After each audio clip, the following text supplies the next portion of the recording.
Oluvannyuma lw'okukiteekako Kyagulanyi nga bw'akolera Museveni kimpadde okukiwa endowooza ey'okubiri ku Dr. Kizza Besigye nti abantu bandibanga naye bamuwaayira kubanga tulaba ku Kyagulanyi bagezaako nnyo okuniraanya Museveni kati kitegeeza nti Besigye naye yafuna obuzibu bwe bumu nga bagezaako nnyo okutulaga nti Museveni Besigye akolera Museveni.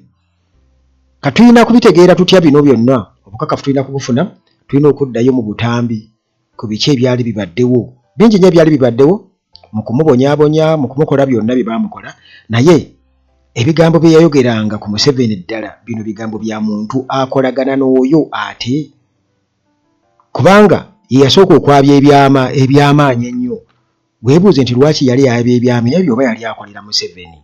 Kakati wano wenjaga tutunule nnyo naye kasooka okuzannyira obutambi buno bubiri oba oli awo kwe tunaasinziira. The kingdom of the Bachwezi. That's what he's building. Seriously? Absolutely. The Bachwezi, not just a kingdom, in fact, it was an empire, and I think that's what he's trying to recreate. That's why he's trying to take over part of Congo, of Rwanda, of Sudan. He's trying to rebuild the Bachwezi empire. And so in doing so, he has focused on two things. One, controlling resources and the economy, which he then uses to control politics and to advance his power. The second is the military. The military is the source and the source of his power, which brought him to office, and the tool for the expansion into Sudan, into Congo, into Rwanda, into Kenya, into the expansion of his power. And so it's not surprising that these two things that he focuses on will increasingly become the mode of managing the state. So you'll find in all departments that he thinks are important, there is the military. That's why, and in violation of the law. So in violation of the constitution, of the law, you have ministers who are serving officers of the army. NRM ministers who are members of UPDF in a total blatant violation of the constitution. Kakati akatambi ako kensoose okukuwa kalaga Besigye ng'ayogera ku Museveni n'ebigendererwa bye. Ayogera ku Chwezi Empire ti Museveni yajja kuzimba dynasty agizzeewo ey'Abachwezi era ng'eno etwalira mu Congo, etwalira mu Rwanda, etwalira mu Uganda, Kenya ne kitundu ku Sudan. Era ng'agamba nti mu kukikola ekyo ng'alina okulaba nga atunulira ebyenfuna, abyezza n'amagye ng'agezza. Kati awo n'asobola okubeera ng'agumye ekintu kye nti y'ensonga lwaki buli wamu gwe w'olaba aw'enkizo waliwo amagye, kubanga ayagala akontrolingewo era ng'ekyo ng'asuubira okuba nga alina okikola kumala ebbanga eddene okuzzaawo dynasty. Kitegeeza nti gwe alowooza nti obuyinza bugenda kukyuka nti Museveni bakyuse obuyinza tugende demokulasiya waali tulonda, tebiriiyo kubanga bali bazzaawo dynasty, bazzaawo bwakabaka. Era n'agamba nti ensonga lwaki okiraba nti waliwo ministers wano e Uganda nga basaavinga ba military officers, kwegamba nga ba ministers bakolera ba military officers. Okitegeera?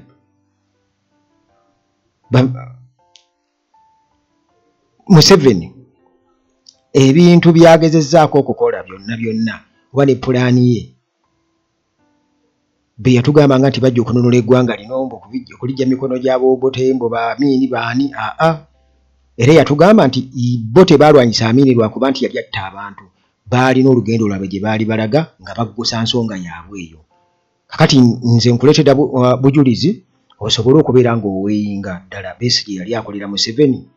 Justice ndeese bujulizi bungi nnyo, ndeese akatambi akalala ko kali mu Luganda njagadde ndeeta ak'oluzungu nkanyonyole then n'ak'oluganda nako kaakano owulirize bulungi naawe weddemu ddala Besigye yali akolera Museveni kubanga kati ali mu kkomera avundira eyo mulwadde yali akolera Museveni.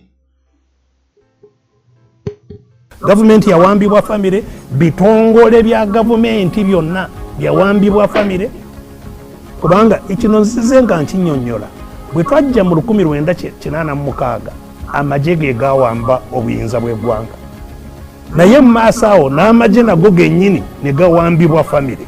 So n'amagye mawambe yensonga lwaki olaba mwami Muhoozi oba simanyi General Muhoozi mutabani wa mwami Museveni eyagayingira mu bumenyi bw'amateeka amagye amagye n'agayingira mu bumenyi bw'amateeka n'akuzibwawo mangu n'afuuka nannyini magye. Olwaleero amenya amateeka mu lwatu emisana ng'amenya amateeka ng'agenda mu byabufuzi ng'agamba ye pulezidenti ajja ng'akuba enkuŋŋaana ebikujuko biki ebitakkirizibwa mu mateeka g'amagye naye teri mu magye nti Chief of Defence Forces yandibadde mukama we ajamuyiteko. So amagye gawambibwa ebitongole byonna byakola ki byawambibwa naye ng'ekikulu mu kyo bwe tudda ku kibiina FDC kyobadde oyagala amagye gawambibwa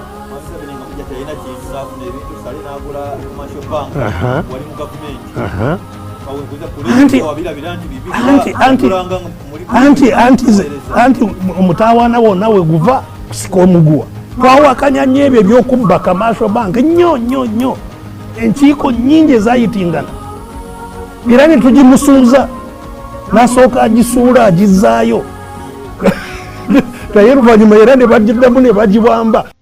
Alright, aba maintenance palace balina solar systems era gwe yandiyagadde solar n'ebyamazzi n'ebyamasanyalaze.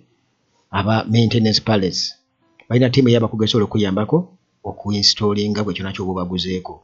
Hillside View Apartments zino zisangibwa Jjanyo ku Church kino kisangibwa ku Entebbe Road. Bw'otuuka e Namulanda Kitende oba e Kajjansi eyo gy'osanga Hillside View Apartments. Transport wabwerere ngenda mbojijja wano ku Uganda at large. Amasannyalaze tegavaako, wifi weeri, environment eri conducive nnyo era nga ne view nungi nnyo. Bw'otula ku balcony akawewo compound nnene mulimu ne zitente osobola okwokya ku nkoko bw'otuukayo. Nesigiriza enkoko weeziri awo wabweru nga si byeri munda. Naye bw'ajja ne mubaako engeri gye muwanyisiganyamu ku bugambo. Kakati munnange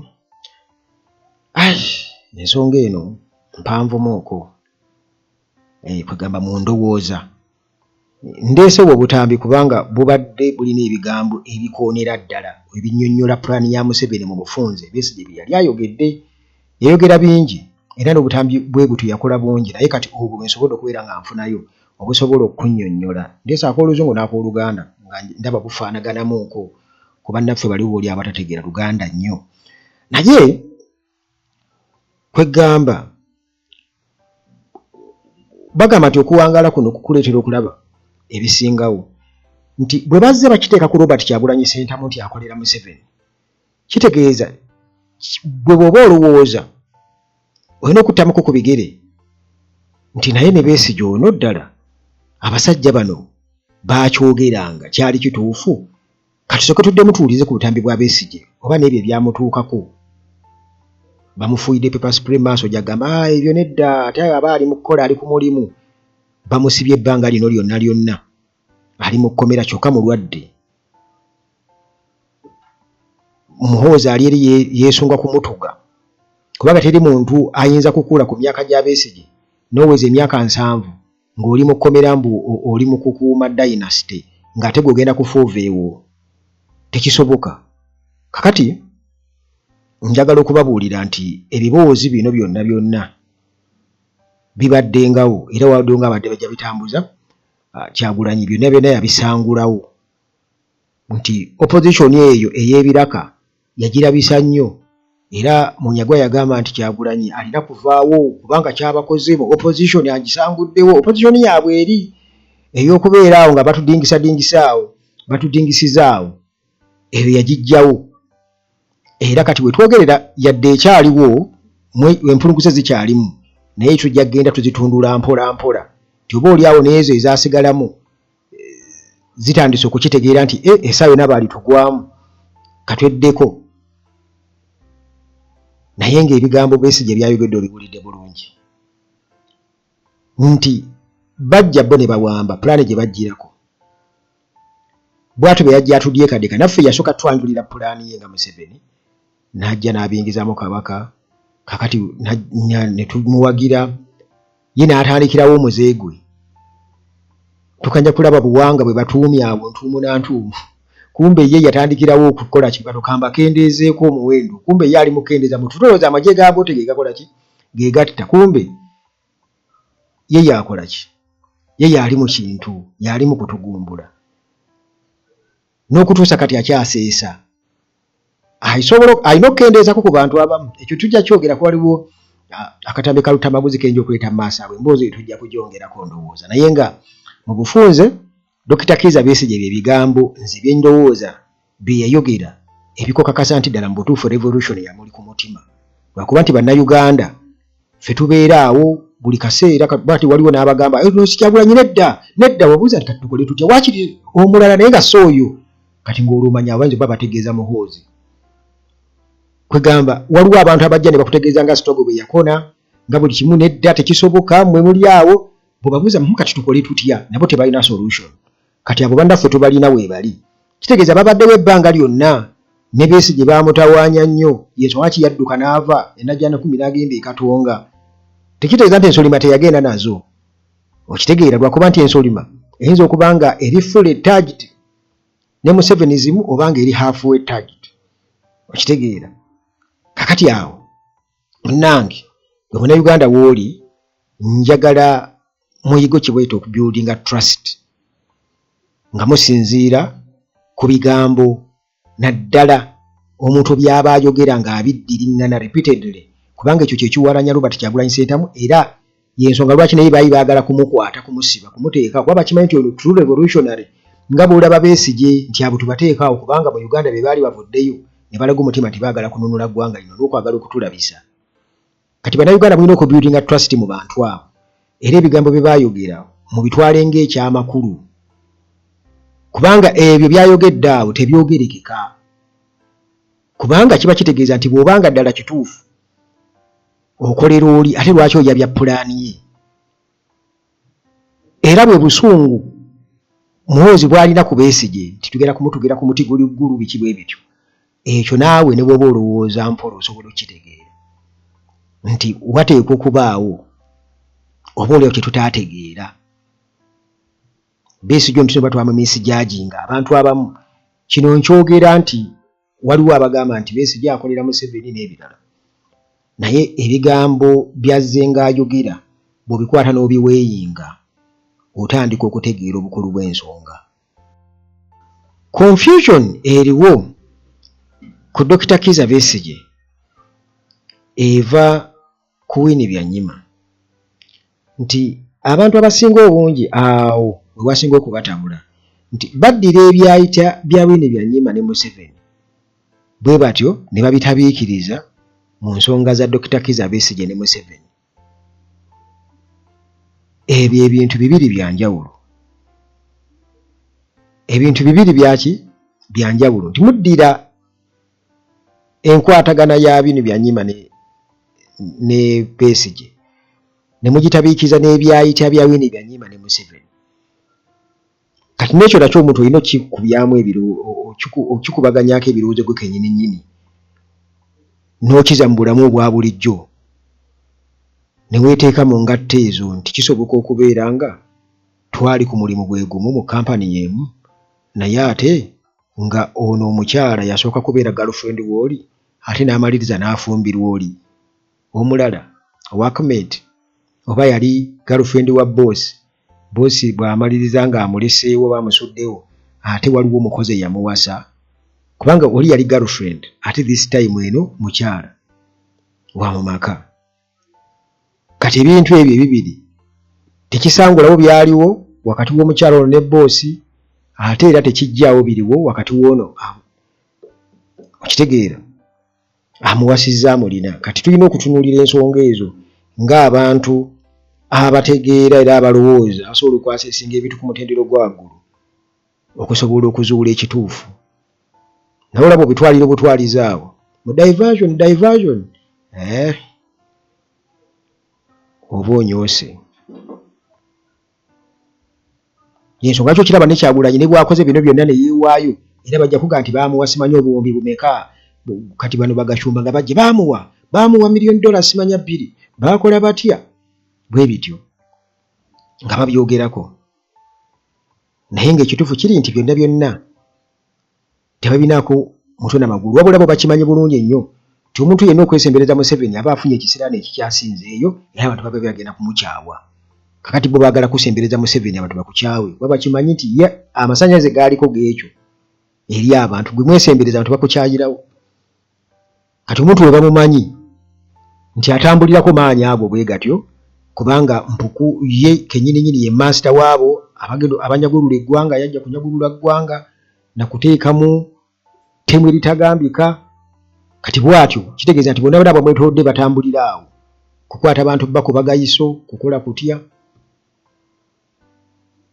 na kubaliisa ggoonya, bwe bityo bye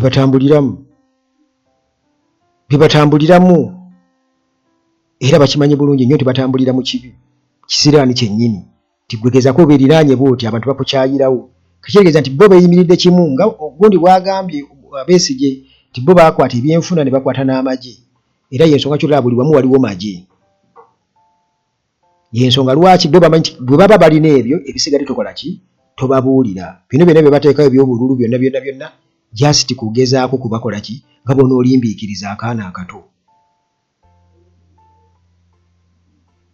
Sigenda kusukkawo nnyo wano, naye nze kyensaba bw'oba osobola okufunayo obutambi obulala obwa Dr. Kizza Besigye n'obwo bwennyini osobola okulya ttoni gy'ayogereramu ey'eddoboozi n'osensinga n'oweesiigira ekifaananyi gwe wekka n'oweesalirawo nti ddala mutuufu ono yali true revolutionary oba yali atukwenyakwenya bukwenyakwenya. Mukama Katonda akuume.